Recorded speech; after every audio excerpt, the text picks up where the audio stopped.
Studio.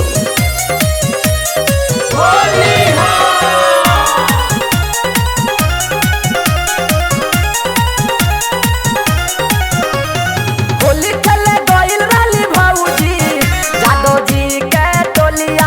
Holi खेले गइल रहली भौजी सिंह जी के टोलिया। अरे भौजी बाभना के टोलिया। अरे भौजी पांडे जी के टोलिया।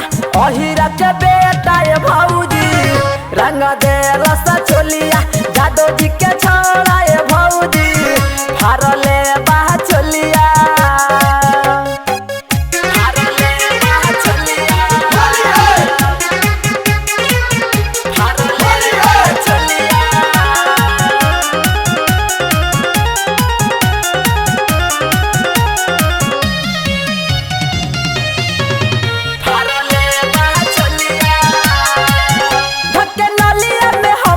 लसार देलसो पसवान जी के छोड़ा मजा मार लेलसो। पसवान जी के छोड़ा मजा मार लेलसो। नलिया में हमरा लसार देलसो इतना साओ जी के छोड़ा मजा मार लेलसो। पसिया के छोड़ा ये भौजी मिसा देलस गलिया। चौहान जी के छोड़ा ये भौजी मिसा देलस गलिया। अरे भौजी बिगड़ल बा चलिया।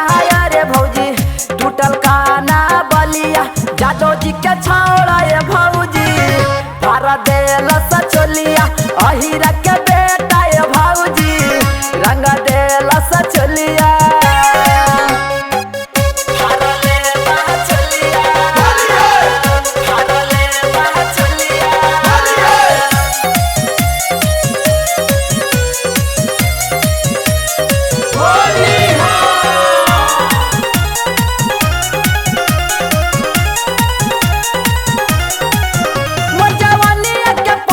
उतार देलसो रंग लाल कपियर काला सार देलसो। जवानिया के पनिया उतार देलसो रंग लाल कपियर काला सार देलसो। ऊपर का सकेल सुगनवा पता कले बानलिया। ऊपर का सकेल ललुआ जी पता कले बानलिया। अरे भौजी चली गईले गोलिया। भौजी पुरुबा हो टोलिया। जादव जी के छौड़ा ये भौजी रंग दे रस चोलिया। अहिरा के बेटा ये भौजी रंग दे रस चोलिया।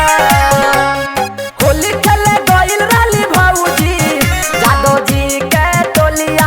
होली खेले गइल रहली भौजी सिंह जी के टोलिया। अरे भौजी बाभना के टोलिया। अरे भौजी पांडे जी के टोलिया।